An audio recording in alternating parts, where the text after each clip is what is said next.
Les titres principaux. La présidence Zodé a défendu les dépôts contestés du Grand Barrage lors de sa visite au Niger, membre non permanent du Conseil de sécurité des Nations Unies.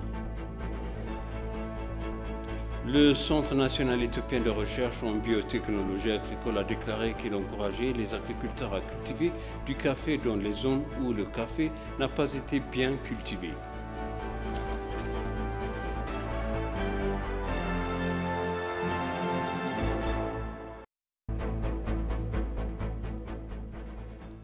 Bienvenue chers téléspectateurs sur ABC, c'est moi Zalal Amourkana avec le journal.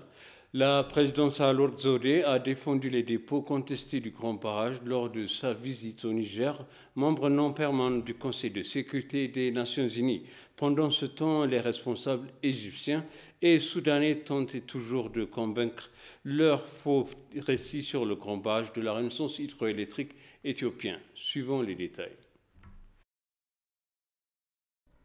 L'Éthiopie a informé le Niger même sous pilier du Conseil de sécurité des Nations Unies du Grand Barrage de la Renaissance éthiopienne. Au cours de son allocution, la présidente a exposé la vérité de l'Éthiopie sur le barrage de la Renaissance éthiopienne. Le point important que nous avons discuté aussi, c'est le grand barrage de la Renaissance que l'Éthiopie construit sur le fleuve, le Nil, que nous appelons Abay dans nos frontières, et qui contribue à 70% des eaux du Nil d'une façon générale. Plus de 65% de nos populations n'ont pas d'électricité. C'est un barrage hydroélectrique qui n'a pas vocation à retenir l'eau, mais à produire l'électricité dont on a besoin pour notre développement. On sait que le Conseil de sécurité a soulevé des inquiétudes au sujet du grand barrage de la Renaissance éthiopienne et de la campagne de maintien de l'ordre au cours de la région du Tigré. Récemment, le ministre soudanais des Affaires étrangères, le Dr Mariam Al-Sadiq Al-Mahdi, s'est entretenu avec des dirigeants africains sur le barrage. Auparavant, le ministre égyptien des Affaires étrangères, Sami Choukiri, s'est rendu dans divers pays africains pour exprimer son point de vue sur les négociations sur le barrage.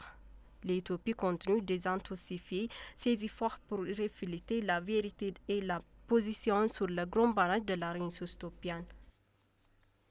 Ministre d'État, son Excellence l'ambassadeur Redouane Hussein a eu une réunion d'information hier avec les ambassadeurs des membres du Conseil de paix et de sécurité des Nations Unies et des pays Amérique du Sud résidant en Éthiopie sur des questions critiques dans le pays.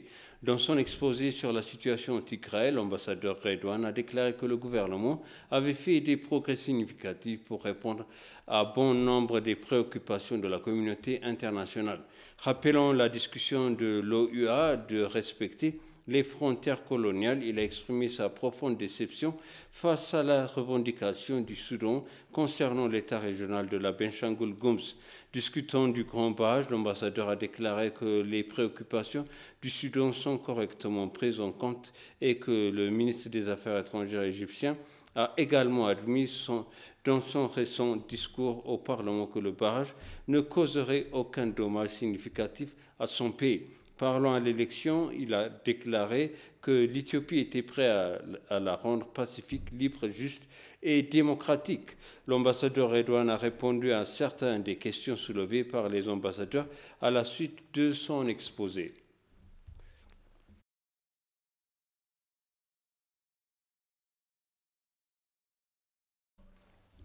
L'ambassadeur Nabil Mandi a rencontré l'honneur du Branaba Marel Benjamin, ministre des Affaires présidentielles de la République du Soudan du Sud, et échangé des vues sur les questions d'intérêt commun.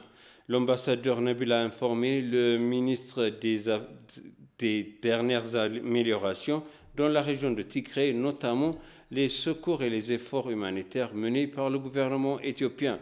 Selon les efforts persistants de l'Éthiopie pour la paix et la stabilité au Soudan du Sud, le ministre a demandé à l'ambassadeur de renforcer encore son soutien à la pleine mise en œuvre de l'accord de paix.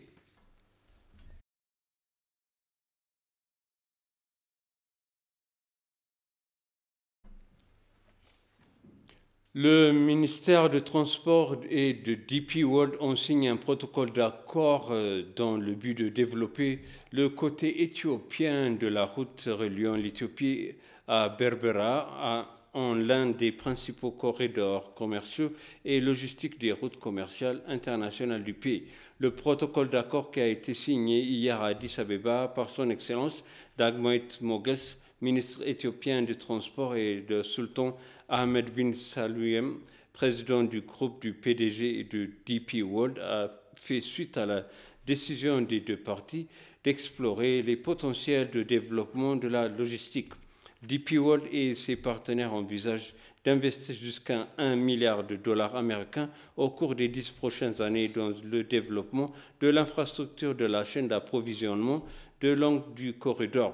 S'exprimant lors de sa signature, son Excellence Dagmawit Moges, ministre éthiopien de Transport, a déclaré « Alors que nous attendons le voyage vers la prospérité visant la liberté, les potentiels de développement de l'Éthiopie conçus pour propulser le pays à devenir un phare africain de prospérité, la transformation de l'industrie de la logistique devrait jouer le rôle catalytique du premier plan. » Sultan Ahmed bin Sulaim, président du groupe et PDG du DP World, a dit qu'il est convaincu que le développement du corridor Berbera est l'un des principaux corridors commerciaux et logistiques, permettra de dégager d'énormes avantages économiques pour l'Éthiopie et soutient ses ambitieux plans de développement.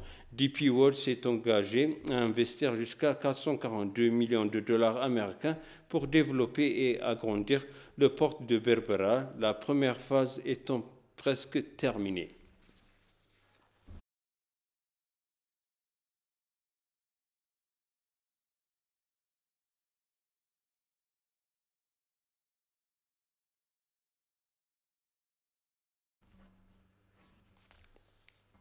L'ambassadeur Fissoum a souligné que la crise dans la région de Tigray avait commencé lorsque les dirigeants du Front de libération du peuple de Tigray, TPLF, avaient lancé une attaque dévastatrice contre la force de défense nationale éthiopienne en novembre. Selon Fissoum, les actes belliqueux de banques isolés de TPLF restent les principaux obstacles à l'acheminement de l'aide humanitaire dans des régions éloignées de Tigray.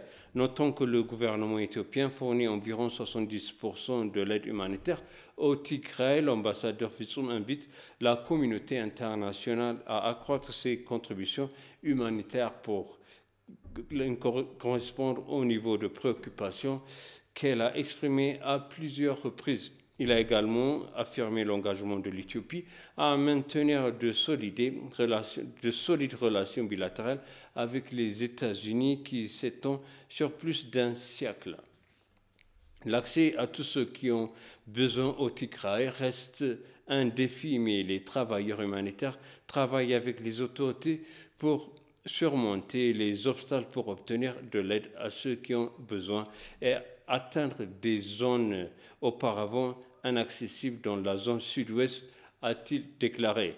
La semaine dernière, un convoi humanitaire situation a réussi à atteindre la ville de Samre, où il a livré une aide alimentaire d'urgence et des fournitures nutritionnelles et pour les $25 millions américains restants, financement des opérations humanitaires dans le reste de l'Éthiopie, notamment à répondre à la sécheresse dans les régions de Somalie et d'Oromia.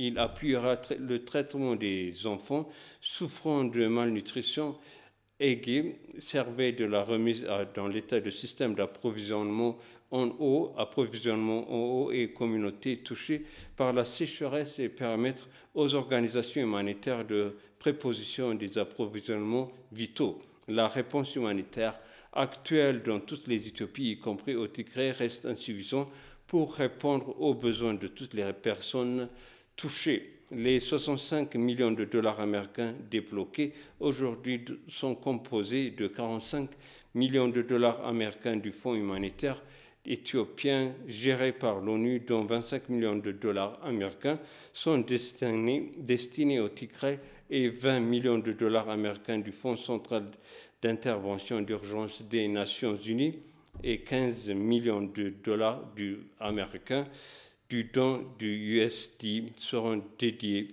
à Tigré. Et pour conclure le journal, le Centre national éthiopien de recherche en biotechnologie agricole a déclaré qu'il encourageait les agriculteurs à cultiver du café dans les zones où le café n'a pas été bien cultivé. Écoutons les détails.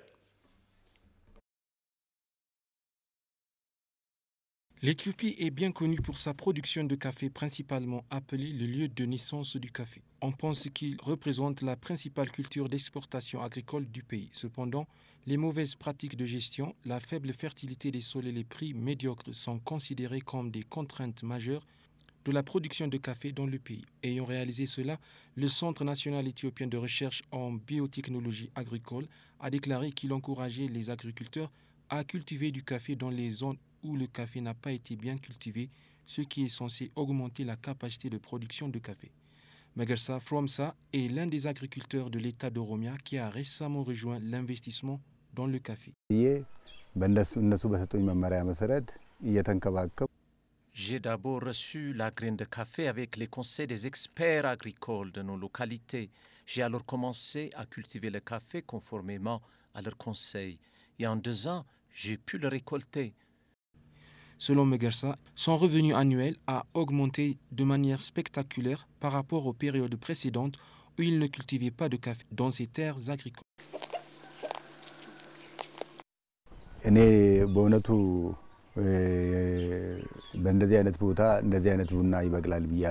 Je n'ai jamais imaginé que je pourrais être efficace dans l'investissement de production de café dans une telle topographie. Sur le plan économique, il est tellement rentable de cultiver du café. Le Centre national de recherche en biotechnologie agricole entend ainsi galvaniser la capacité économique des agriculteurs de la zone ouest de Shoa de l'État d'Oromia en les encourageant à cultiver du café.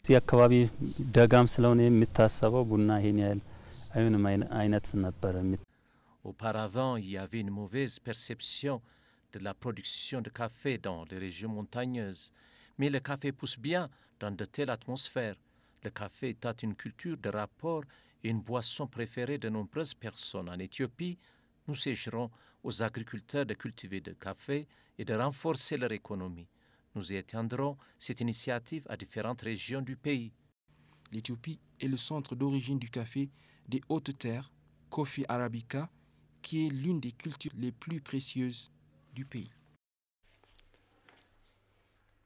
Je vous répète les titres principaux. La présidence Al-Orzodé a défendu les dépôts contestés du Grand Barrage lors de sa visite au Niger, membre non permanent du Conseil de sécurité des Nations Unies.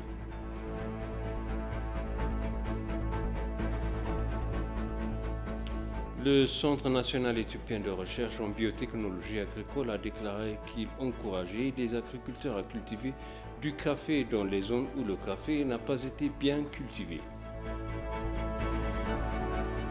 Chers téléspectateurs, ainsi s'achève le journal. Merci de nous avoir suivis. Excellente suite de programme.